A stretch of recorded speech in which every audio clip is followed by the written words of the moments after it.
अच्छा भैया, आज पुनः आप सभी भैया लोगन के बीच में हम गायक विक्रम बिहारी एक करंट मैटर लेके आए हैं। गोरखपुर का बहुचर्चित कांड मनीष हत्याकांड, जो आज सोशल मीडिया पे एक चर्चा का विषय बना हुआ है। ये भी रहा कि आप लोगों सुनब जा शुभम म्यूजिक के माध्यम से, जिसके ओनर राम अवतार प्रजापति हैं, और हमें आशा नहीं पूर्ण विश्वास है कि भी रहा कि आप लोगों पसंद करी हैं और अपन आशीर्वाद प्यार दुलार अपने बचवा विक्रम बिहारी के दिहल जाई। और आचार लाइन भूमिका से मास्टर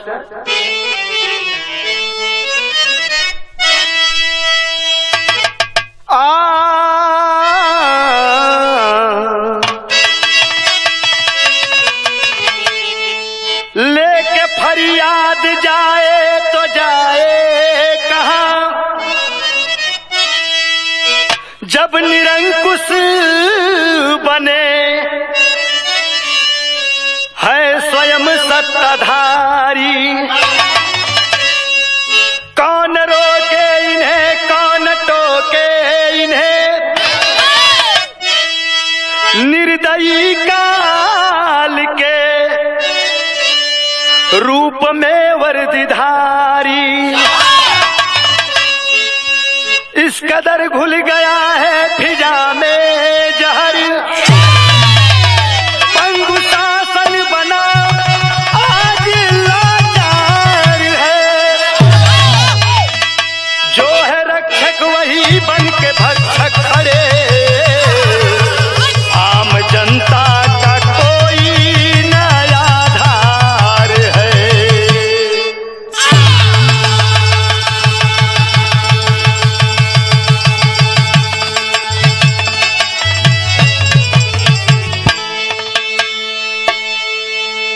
अरे बाबू, जो है रक्षक वही बन के भक्षक खड़े, आम जनता का कोई न आधार है।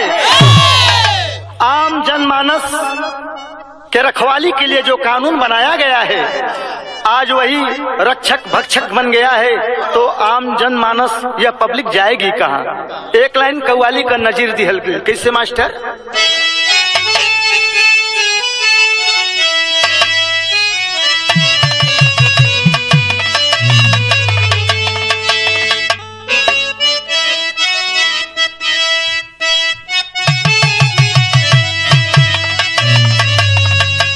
चाहे पूजा करो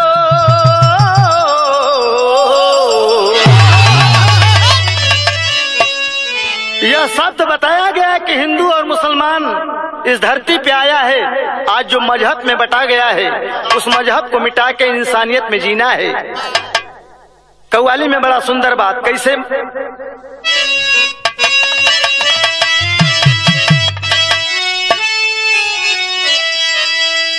चाहे पूजा करो या नमाज पढ़ो,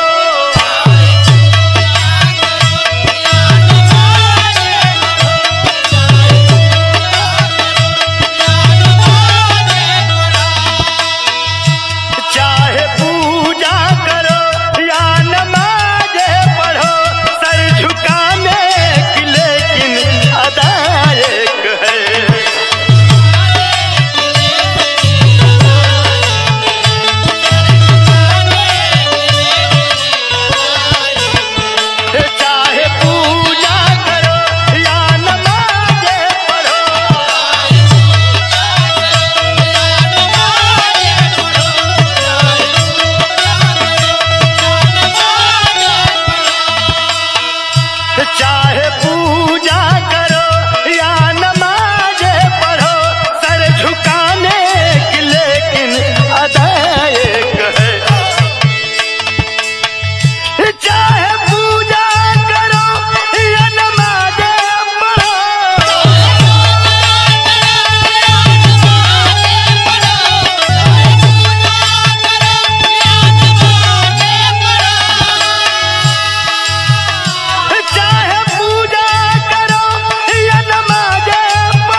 दिहलन कैसे मास्टर?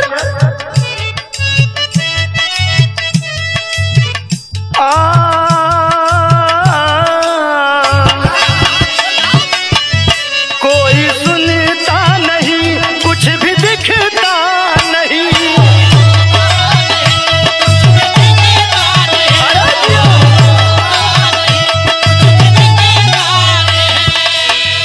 कोई सुनता नहीं, कुछ भी दिखता नहीं। देवभूमि पे कैसा अनाचार है।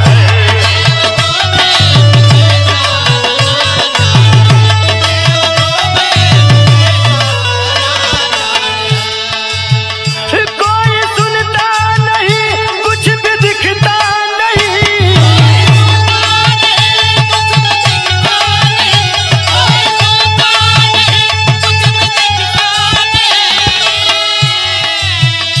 कोई सुनता नहीं, कुछ भी दिखता नहीं।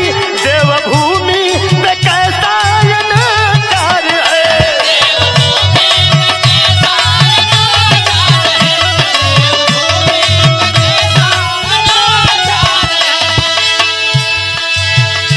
कोई सुनता नहीं, कुछ भी दिखता नहीं। देवभूमि पे कैसा अनाचार है। देवभूमि पे कैसा अनाचार है। बीच धारा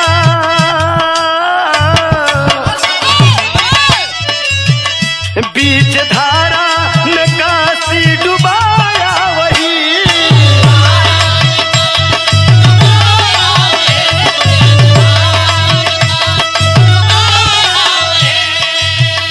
बीच धारा में काशी डुबाया वही। जिसके हाथों में भी हम न पतवार है।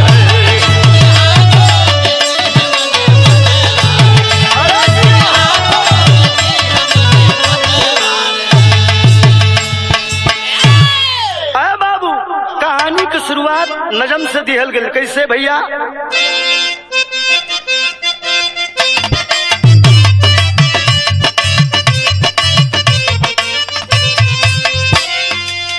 पेट भरता नहीं सुन करके कभी भाषण को। पेट भरता नहीं सुन करके कभी भाषण को। कहूँ दोषी मैं कैसे शासन या प्रशासन को।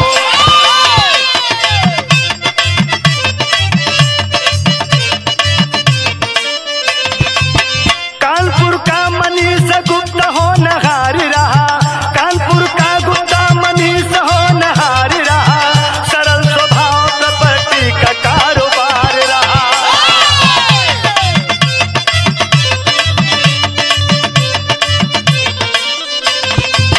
मीनाक्षी पत्नी बेटा आंखों का सितारा था।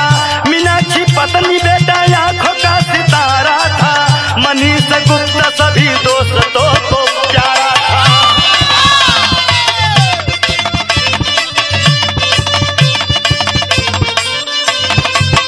सकल पड़ोसियों से मिलकर रहने वाला था।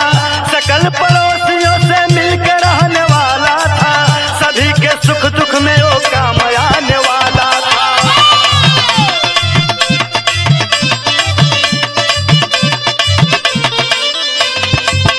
गरीब दुखियों का हर क्षण मदद कर देता था।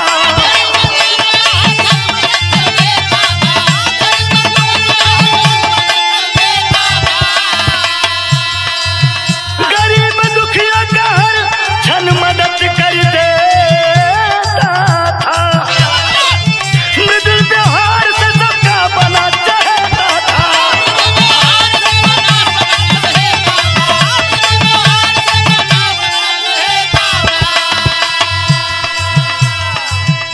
मृदुल व्यवहार से सबका बना चाहता था। मृदुल व्यवहार से सबका बना चाहता था।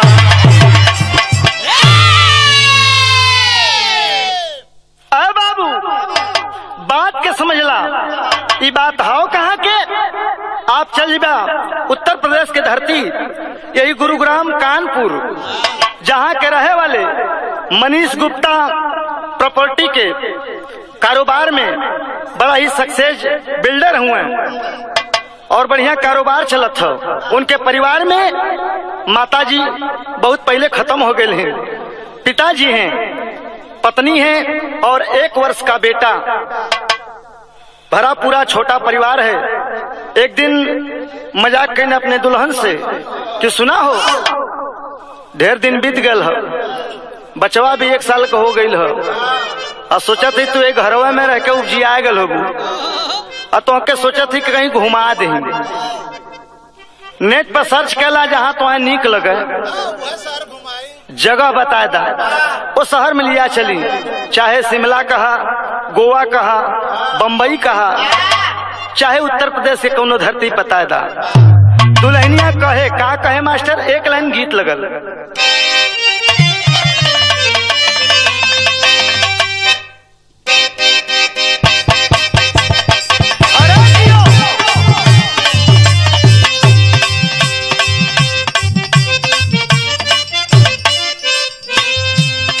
सुभाष भैया, कोनो मर्द अपने मेहरारू कितना तारीफ कैलस, मेहरारू अपने आप में लजाए लगल कि सुनी इतनी तारीफ जिन करा बतावे नहीं तारीफ लायक हो। कहे का बानी नैहर में लइकन के पहला पसंद,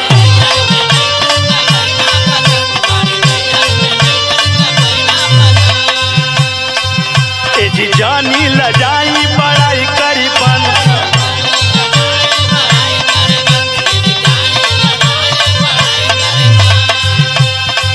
बानी नैहर में लइकन के पहला पसंद। ए जी जानी लजाई बड़ाई करीबन, न होला कंट्रोल ईमान जाला डोल,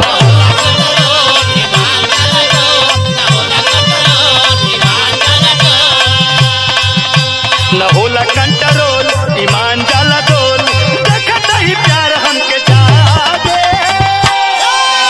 ओ सड़िया करिया ले ले यहा बलमुआ नजरिया ना लागे, ओ सड़िया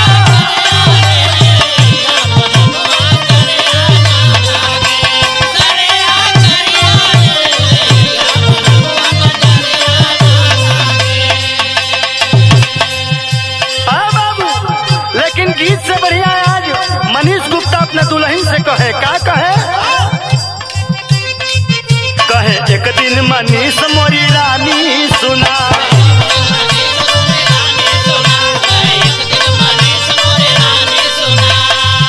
चला तोहके घुमा दी सहरिया चुना,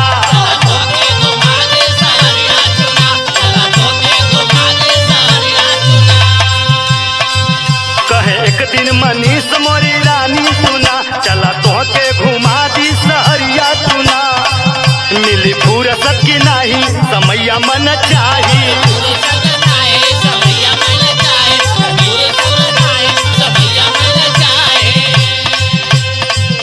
मिली फुर्सत की नाही समैया मन चाही, ऐसा ही जीवन बीतल जाई। चला हो सजनिया मनवा तोहरो बदल जाई,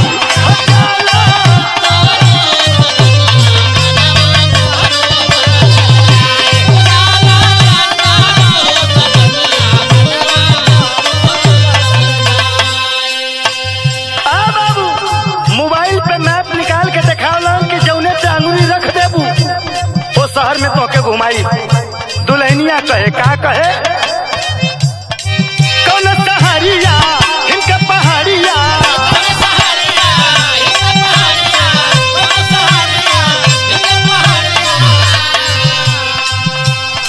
कौन सहरिया इनका पहाड़िया, तो ही बता दा लोकेशन इमोशन हमरा प्यार के, चला तू जगत में झाड़ के,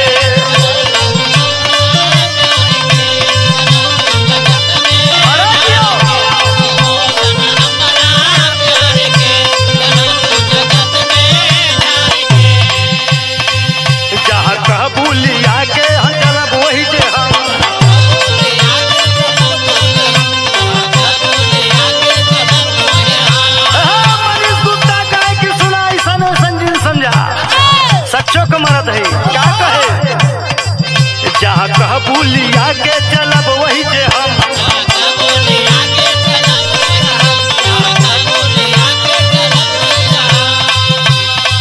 सच माना न दिलवा में रखी हा भरम,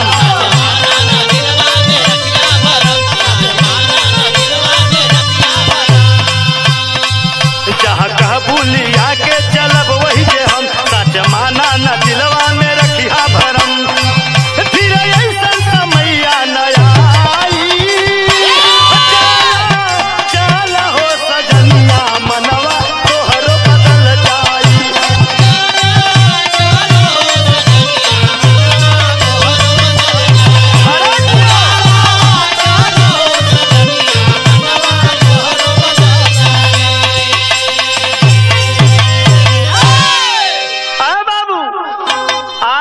हंसी मजाक होत हो, दुल्हन समझलन कि सुना लड़का छोट हो, बाबूजी के घरे दवाई दर्पण देवे वाला केहू नहीं हो, अगर हम चल चलब तो बाबूजी के दवाई के देही, बचवा छोट है तनी लड़का और बड़ हो जाए, बाबूजी ठीक हो जाए हैं, तब फिर कबो मौका मिली चलल जाई घूम के आवल जाई, जा संगी साथिन के संगे आप घूम आवा। वो दुल्हन कहे का एक लाइन गीत लगल मास्टर कैसे,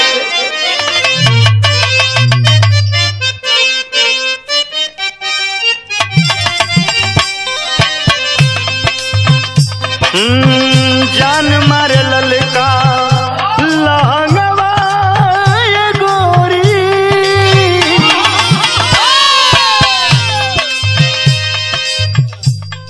लेकिन गीतिया से बढ़िया कवि जी भाव दिहलन दुल्हन अपने पति के समझावे का कहे, अब ही न जाइब हम बहरा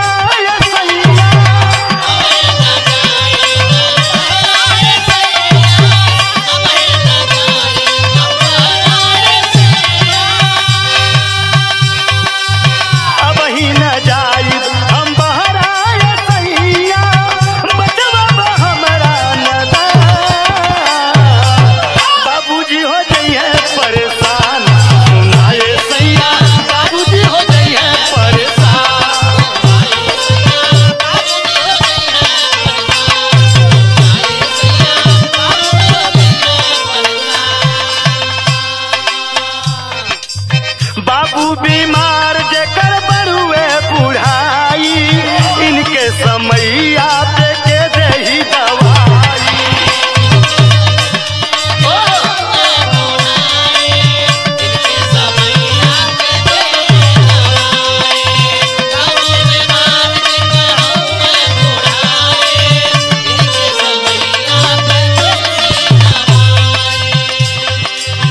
आई समैया चलब फिर बहरा, अब ही तो घरवा पे रह देबा हमारा।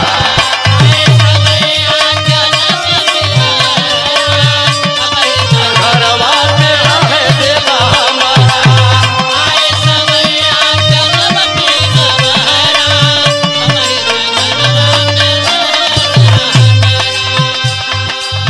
मन कर राउर तजा फिर आवा,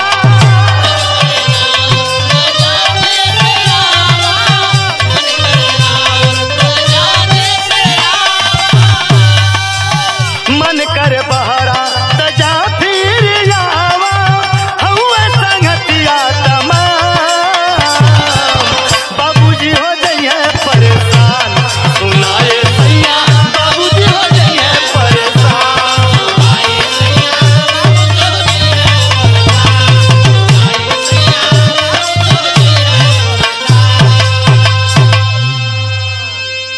अरे बाबू व्यापार के सिलसिला में दुल्हन मने कदनी की जाए के आप कारोबार संभार ला, बहुत मौका मिली फिर चलल जाई कबो घूम आवल जाई। संगी साथियन के साथ में आज प्रदीप सिंह तैयार भयल हुए और फोन किए मनीष गुप्ता जी को, कह रहे मनीष भैया गोरखपुर जा रहे हैं, आपको चलना है। बतौलन की प्रॉपर्टी का कुछ कारोबार वहां बात हो रहा है और बहुत बढ़िया धंधा वहां चली। फोन भयल के से चंदन सैनी से जो वहाँ के रहने वाले थे, गोरखपुर शहर से 20 किलोमीटर दूर, चंदन सैनी कहे कि आइए हम पूरा व्यवस्था कर देंगे, आप लोग निकल आइए। घूमे के ध्येय लेके कि चलेंगे।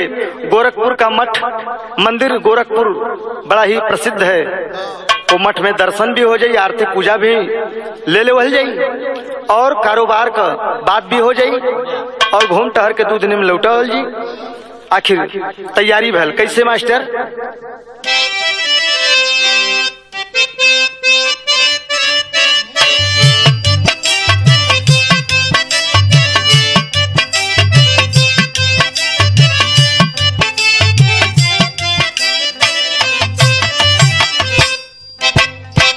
योजना बना के अइले गोरखपुर शहरिया हो, गोरखपुर शहरिया हो, प्रदीप दीप रगे साथ जी। बिजनेस की मीटिंग दीना वामनी पटवाले दिन, वामनी पटवाले हो, होटल में आए घिरल रात जी। कृष्णा होटल में तीनों कमरा कली गाले हो, कमरा कली गाले हो, सुत गईले करत सब बात जी। आइल पुलिस 12:30 बजे रतिया हो, 12 बजे रतिया हो, मर्दारा जाऊ पर लात जी। आए है बाबू, आज कानपुर से निकल के 15 घंटा का रनिंग करके जिस वक्त पहुंचे हैं, कृष्णा लॉज में जाकर के कमरा बुक करते हैं और 6-7 साथी मिल करके वहां से प्रॉपर्टी के विषय में मीटिंग किए और बताया गया कि यहाँ सबसे बड़ा प्रसिद्ध खाना पीना इस होटल से थोड़ा दूर पे बहुत बढ़िया भोजन मिलता है, चल के वहीं के आज शाम का खाना करेंगे और फिर आके लाज में रुक जाएंगे। नतीजा निकला है मीटिंग करके जौनी समय होटल कृष्णा लाज में पहुंचे हैं, कमरा नंबर 512, तीसरी मंजिल पे जाके तीनों साथी और बिस्तर लगल है, बिस्तर पे जाके आराम करत हुए। फोन पे 10 मिनट पहले 12 बज रहा है रात को, दुल्हन से बात कर रहे हैं कि बहुत बढ़िया से पहुंच गए हैं और शहर बड़ा खूबसूरत है। मीटिंग भी हो चुका है, सुबह सोच रहे हैं कि भोर में उठ के 4 बजे और मठ पे जाके गोरखनाथ धाम पे जाके वहां पूजा आरती में शामिल होंगे और शहर घूम के परसों तक लौट आएंगे। बात बहल है और जैसे ही अभी झपकी लगा तो 12:30 बज रहा है, उसी वक्त बताया गया कि पुलिस इंस्पेक्टर के पूरे फोर्स के साथ में 12 बजे रात को छापा पड़े हैं और जा करके जोर जोर से दरवाजे पे लात मारने लगे हैं। हड़बड़ा के एक ठे साथी उठल हुए, उठ के जाके दरवाजा खुलन, तब कहे के भैल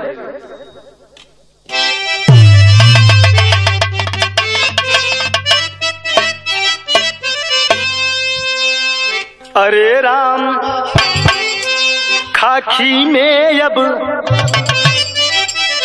क्या बाकी रह गया, अरे खाकी में अब क्या बाकी हो, खाकी में अब क्या बाकी रह गया, वर्दी बनी बेदर्दी काम क्रोध में ढाकी, अरे हो ढाकी, अरे हो ढाकी।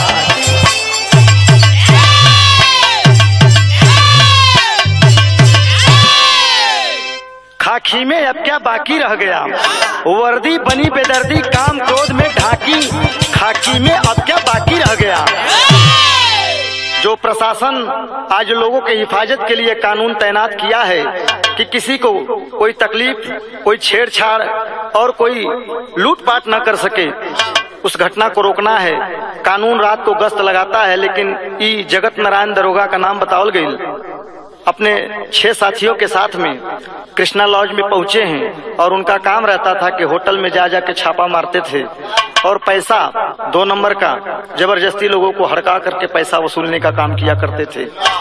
पहुंचे हैं आइडेंटिटी चेक करने के नाम पे, जब दरवाजा खोले हैं उनके एक साथी जा करके हड़बड़ा करके 6 के 6 अंदर घुस गए हैं और दनादन आदेश देने लगे कि सुनो, कहां से आए हो, अपना आइडेंटिटी प्रूफ दिखाओ, आधार कार्ड दिखाओ।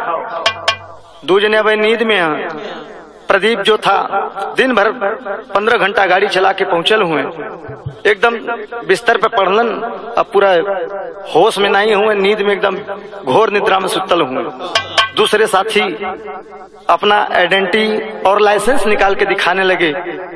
मनीष गुप्ता भी अब अखिया लगल है, तब तक आंख खुल गल। कैसा शोर शराबा हो रहा है, क्या बात है? कहा कि कुछ पुलिस वाले आए हैं और हमारा एड्रेस और आधार कार्ड चेक कर रहे हैं। मनीष गुप्ता देखें समय 12:30 बज रहा है, सवाल कर दिए, अरे साहब अगर इतना ही हड़बड़ी था तो नीचे काउंटर पे हमने अपना एड्रेस, आधार कार्ड सब कुछ जमा किए हैं, वहीं पे चेक करके चले जाना था। आधी रात के सोने के समय ये कौन सा परेशान करने का टाइम है? कह रहा है कि ज्यादा बात करेगा अभी 2-4 थप्पड़ लगाएंगे और एक दिन हवालात के अंदर जब बंद कर देंगे तो तुम लोग का आराम और ऐश निकल जाएगा। साले दारू पी के सो रहे हो? मनीष से को बात कहन, अरे रहे नींद में तीनों साथी, प्रदीप उठकर आया है, अंदर आ गए, जगत नारायण वर्दी की धौंस दिखाया है। अरे जल्दी से पहचान पत्र दिखाओ, जल्दी से पहचान पत्र दिखाओ, पुलिसिया रोप दिखाया है। मनीष तनिक जो लेट हुआ कुंडे से मार गिराया है।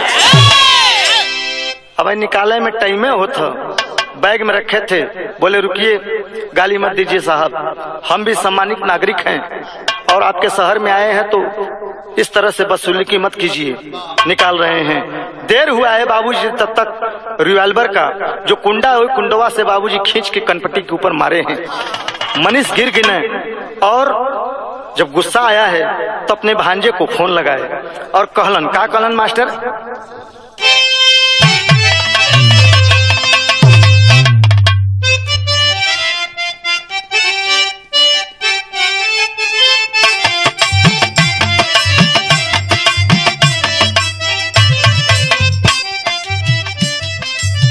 लाठिया के मारा से फूटल बा कपरवा, खून के धरवा छूटल बा, खून के धरवा,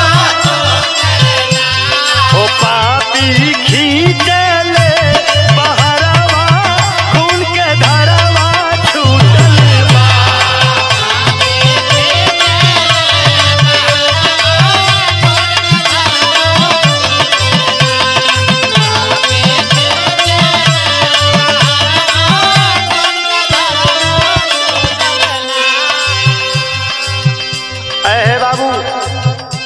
जो चंदन सैनी थे अभी 20 मिनट पहले न होटल के दरवाजे पे छोड़ करके बोले कि 20 किलोमीटर हमारा घर है भैया, आप लोग आराम कीजिए, सुबह मुलाकात होगा, मंदिर पे चलेंगे गाड़ी में लेकर के। और अभी रास्ते में ही थे, 20 मिनट गुजर रहल, आधे रास्ता पहुंचे रहल चंदन सैनी, तब तक फोन कर दिए यहाँ से प्रदीप उठ करके कि अरे भैया कुछ पुलिस वाले अंदर घुस गए और मारपीट कर रहे हैं, गाली गलौज कर रहे हैं, हमारा एड्रेस आइडेंटिटी पूछ रहे हैं कि आपको किसने बुलाया है। नतीजा निकला, चंदन सैनी कहते हैं कि हमने बुलाया है, हम उनके मित्र हैं साहब, जो भी चाहिए सुबह आकर आपको दिखा देंगे, परेशान मत कीजिए। लेकिन बाबूजी छीन करके फोन फेंक देते हैं। मनीष गुप्ता के कनपट्टी पे जब कुंडा से मारे लगलन भैया, मनीष गुप्ता अपने भांजा को फोन लगुलन, जो लखनऊ का कुछ पार्टी का कुछ लीडर था, उसे लगाया कि अरे बेटा कुछ 5-6 पुलिस वाले आ गए हैं, बड़ा ही गाली गलौज बदसलूकी कर रहे हैं हमारे साथ, जरा बात कर लो। बोले कहाँ से आए हैं? बतौलन की बगल के ही थाना से जगत नारायण एक वर्दी पे लिखा है नेम प्लेट पे, और दूसरे का नाम अक्षय कुमार मिश्रा। कहे रुकिए मैं एसपी से बात करके और इनसे बात कराता हूँ। तब तक बाबू गुस्सा में लाल हो गया, कह रहे कि साहब निकाल रहा हूँ, थोड़ा देर हो रहा है, बैग के अंदर रखा हूँ। मनना नहीं, और खींच के दूसरा थप्पड़ चलाए हैं, बगल में गिरा है तब लाठिया के मारा से फूटल बाका परवा, खून के धरवा छूटल बा, खून के धरवा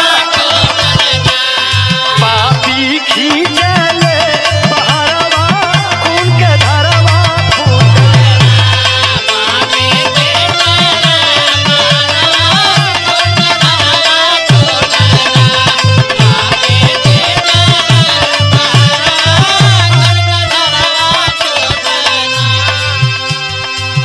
भाई ले हौसले के भाग हॉस्पिटलवा, खून के धरवा छूटल बा, खून के धरवा सुगना तज दिहले परनवा, खून के धरवा छूटल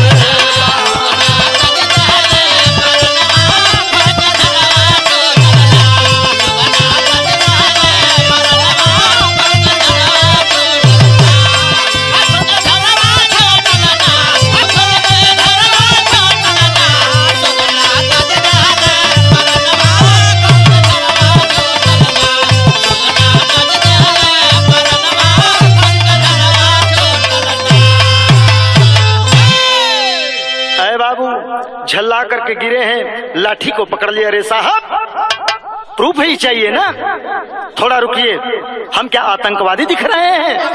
अरे बाप रे बाप, इतना ही कहना ना, वो दरोगा के आज मर्चा के सामान लगल कि साला 2 कौड़ी का एक प्रॉपर्टी डीलर है और हमसे जुबान लड़ा रहा है, जानता नहीं है कि हम कौन हैं?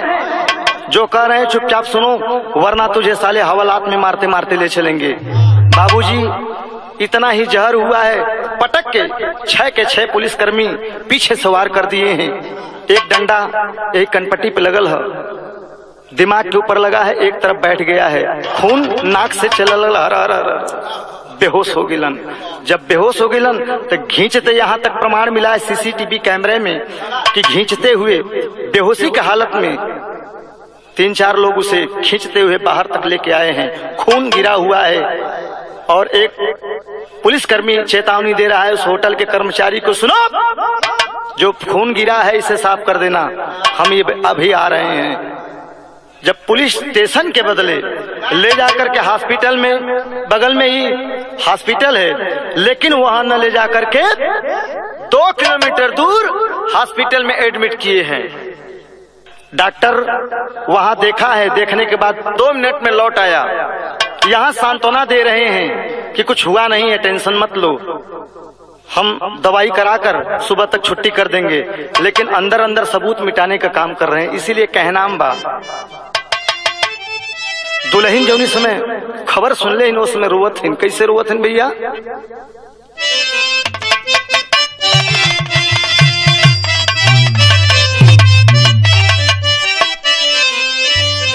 अरे रोवे नी मीनाक्षी नीरा की चेहरावा होना, हमारे जीवन के छूटला सहारावा होना।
जौनी समय खबर लगल है दुल्हन रोवत इनकी, हे विधाता आज कैसन दुर्घटना घट गई, बाबूजी के सदमा लग जाई। पहपट लगल मास्टर।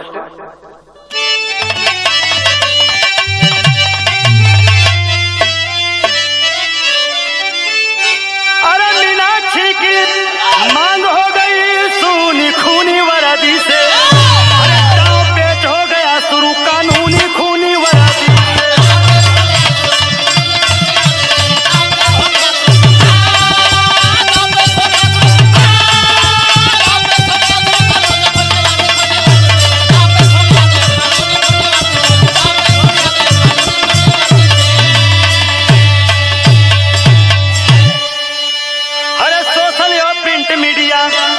मचा लहरवा भारी हो, अरे सभी विपक्षी राजनैतिक दलों ने रखा विरोध जारी हो, अरे सत्ताधारी दल में उठा विरोध अंदरूनी खूनी वरादी से, अरे हत्यारी है यूपी पुलिस जनूनी खूनी वरादी से।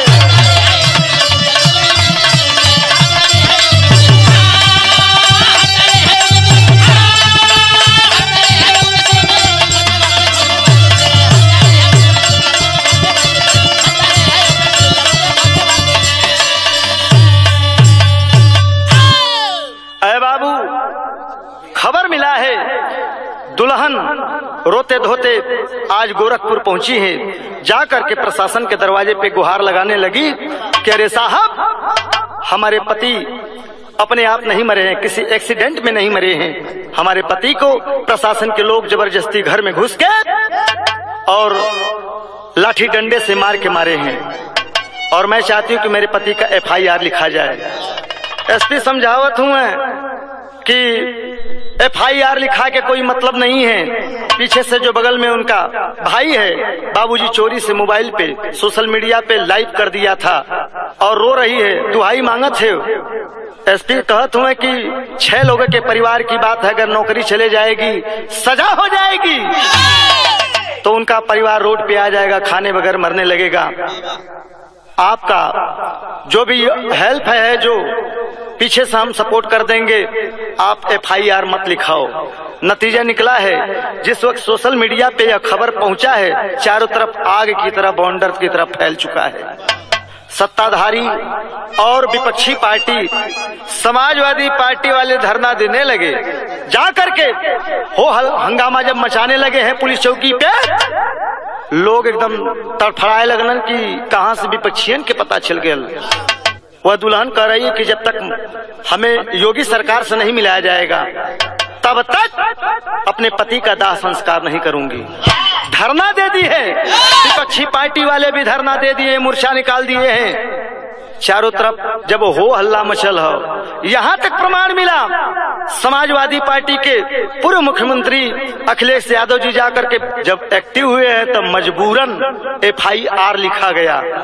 लेकिन फिर भी वह कह रही कि जब तक योगी सरकार हमसे मिलने नहीं दिया जाएगा तब तक हम अपने पति का दाह संस्कार नहीं करूंगी। नतीजा निकलल, अल्लाह में भाव दिहल कैसे।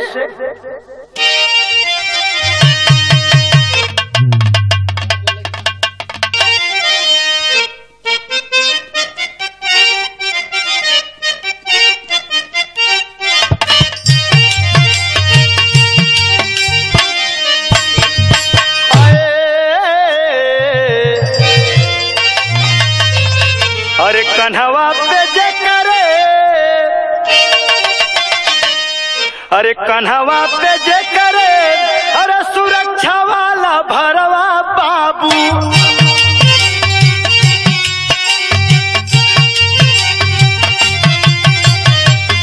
उहाँ हो कानून के करेला बनता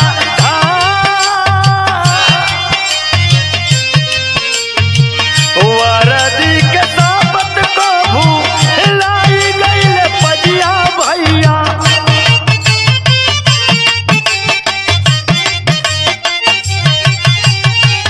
हाथ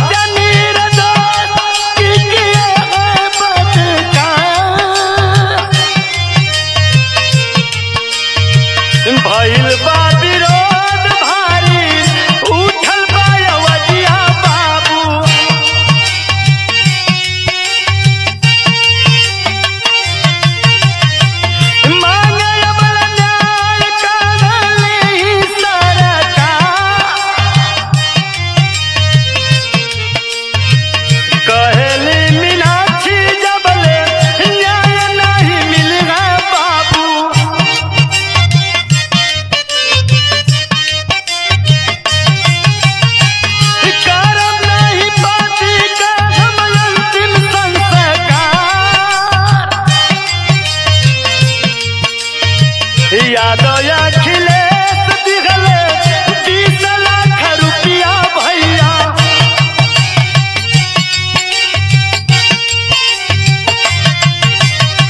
मुख्यमंत्री योगी तब आइले दुआर, 40 लाख नगद साथे सरकारी नौकरिया बाबू।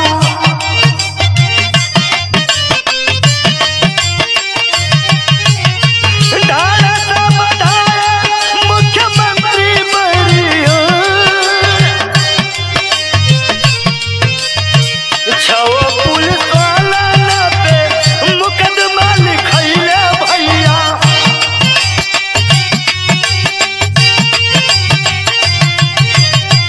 भैले नौकरी से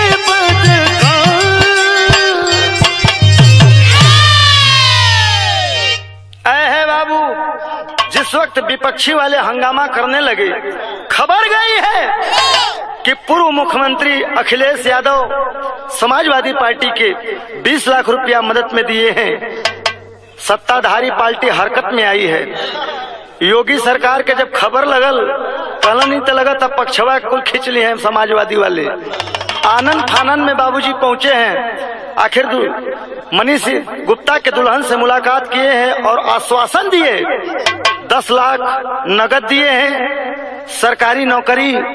बताया गया कि कानपुर विकास प्राधिकरण में नौकरी दिए हैं और केस गोरखपुर से ट्रांसफर करके कानपुर में दिए हैं। संतुष्टि मिला है और 30 लाख का चेक दिए हैं। यही से कहनाम बा। आखिर वह दुल्हन बता रही है कि जब FIR दर्ज किया गया, यह प्रशासन से सवाल है बिरहा जगत से कि अगर FIR 302 का जब लगा है तो हर मुजरिम को तुरंत अरेस्ट करते हैं। FIR दर्ज होने के बाद लेकिन प्रशासन के 6 लोग को मात्र सस्पेंड करके छोड़ दिया गया, अभी तक गिरफ्तार नहीं किया गया था। और यही मांग है कि जब तक उन्हें फांसी पे न लटकाया जाए तब तक न्याय नहीं मिलेगा। आखिरी कहनाम हो खड़ी में।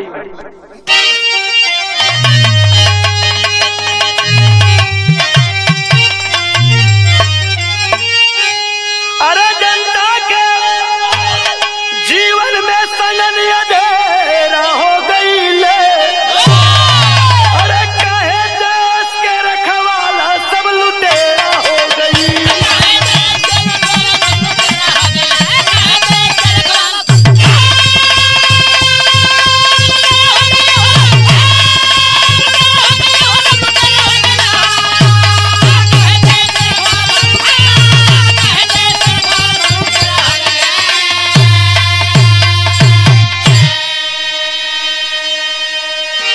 जब पुलिस विभाग से शिकायत लग रहा है तो लोग कह रहे हैं कि अभी विवेचना चल रहा है।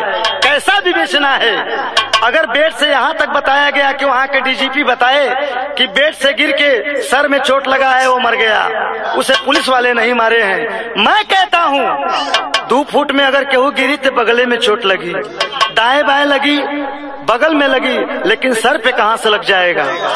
जब पोस्टमार्टम रिपोर्ट निकला है, बताया गया कि कमर में मार लगा है, पीठ में मार लगा है और सर पे मार लगा है।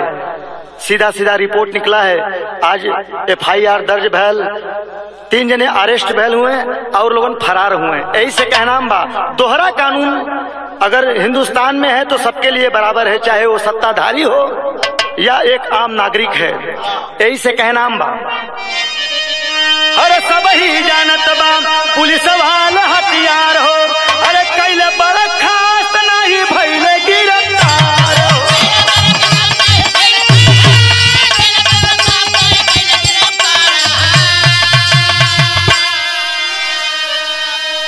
अरे पुलिस की खातिर कानून भी दुबेर हो गईले, अरे काहे देश के रखवाला फिर लुटेरा हो गई।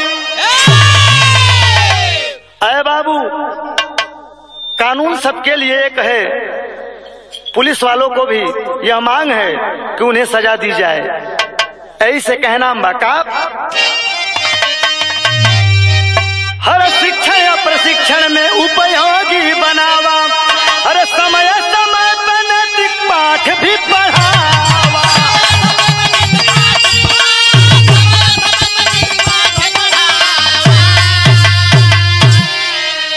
अरे दया प्रेम करुणा से जगत सुबेरा हो गई ले।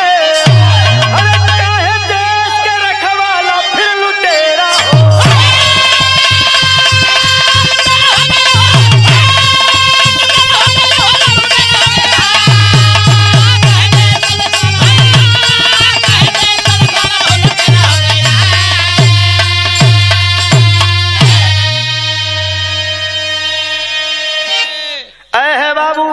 जिस कानून को आज रखा गया है आम आदमी के सुरक्षा के लिए, हर इंसान डरता है कानून के पास जाने में। हो सकता है अगर चले जाएं शिकायत करने तो हम ही को फंसा के जेल में डाल दें। तो उस विश्वास को जगाना है आज कि हर इंसान, पुलिस वाले उस प्रेम दया करुणा को दिखा करके आम नागरिक का विश्वास जीत सके। यही से कहना आखिरी प्रमाण का। गुरु बिहारी गुरु गणेश राम लाल रतन है खोया, विमल चंद्र का राधे श्याम राम आधार चमन है सोया। अरे खाकी में अब क्या बाकी रह गया, अरे राम खाकी में अब क्या बाकी रह गया। विक्रम कभी सुरेंद्र देख जगत की झांकी, खाकी में अब क्या बाकी रह गया।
दोनों हाथ जोड़ पिया माई के मनई में,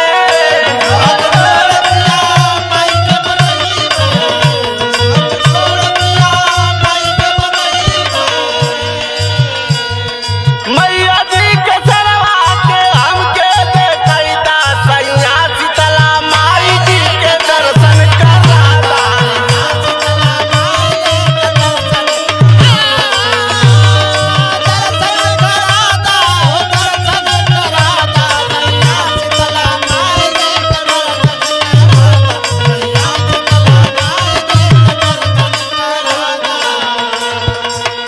संध्या भजन दर्शन भक्तों का करबे,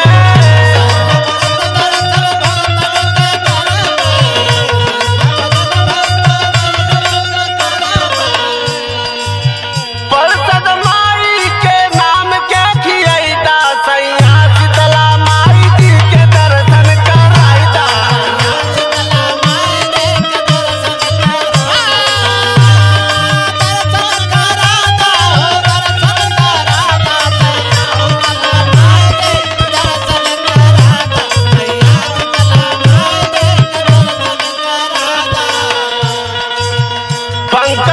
नील मई के महिमा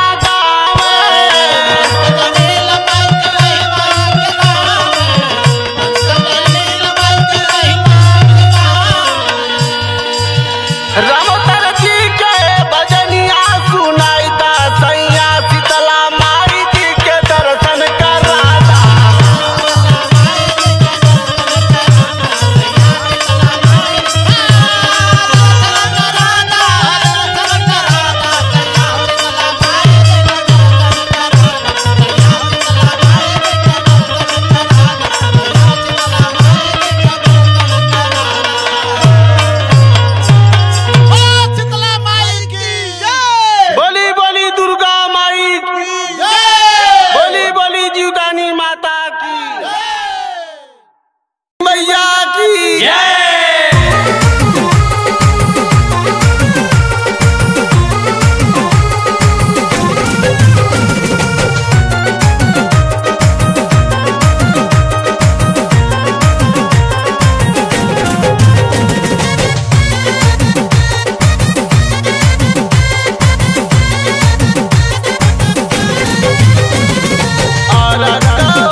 नशा से उबिया के एक बात अपने पति के समझावत व कहत का बा,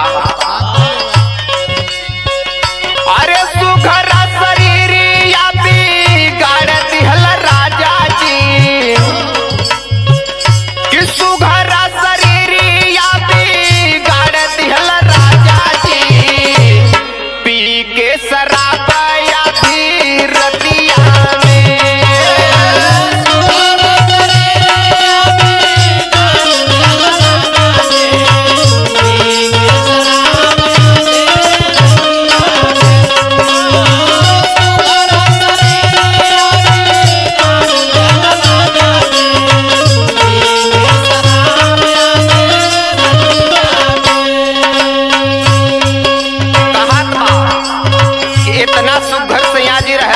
के, लेकिन ई दारू पी पी के आपन सुघर शरीर के का कैला कहत बा, ये कहत कि नशा हुआ ठीक जवन बनावे जिंदगानी,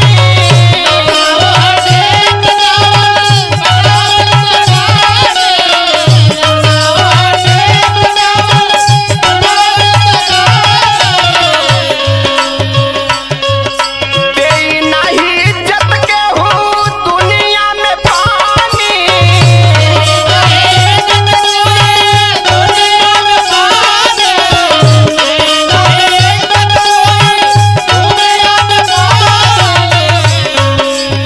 अरे चिटिया गिरावेली पहाड़ ये राजा जी, कि चिटिया गिरावेली पहाड़ ये राजा जी, पी के शराब आधी रतिया में।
दुल्हनिया कहा था जो इतना इज्जत पावत है अबे घरे दुआरे, इज्जत न मिली सैया हमार बात के माना, अरे करा मन मानी ना बिगड़ जाई से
मेहरारू अपने पति के ना पूछत हैं, भाई भाई के ना पूछत हैं, बाप बेटा के ना पूछत। सैया बात माना कहत का बा कल युग में पियल